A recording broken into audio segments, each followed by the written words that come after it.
কোনোভাবে আমরা কাজ শেষ করা পারি। সেই জন্য আজকে এই যে এত কোটি কোটি টাকা খরচ করার পরেও আমরা কামটা শেষ করা পারি নাই। এই জন্য আজকে এত কোটি টাকা 3 কোটি টাকার উপরে বাজেট আসলো। এই বাজেটটা আজকে কিসের জন্য গেছে? আমরা সম্পূর্ণভাবে কামটা শেষ করাই নাই, সেই জন্য এত কোটি টাকা চলে গেছে। তো আমরা যে কোনো বস্তু যদি করবার চাই তো জীবনের সবটুকু দিয়ে চেষ্টা করে না চুল পরিমাণ যাতে হয় না আর কি, যাতে কমতে থাকে না। তো জীবনের সবটুকু চেষ্টা করার পরেও আমরা যতটুকু পারি জীবনে সম্পন্ন করা লাগে। যেহেতু মানুষের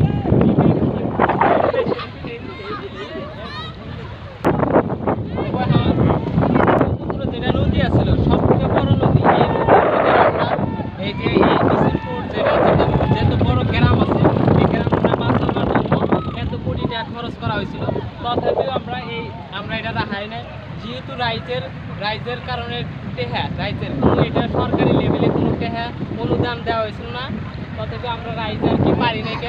তো এখনও এর যদি ইচ্ছা থাকে, এখনও যেটুকু আছে আর কি বহুখানি আছে, রাস্তা আছে, এখনও যদি এর সাহায্য করার ইচ্ছা থাকে তো আমাদের এই যে সাহায্য করা হবেন। এরপরেও আর কি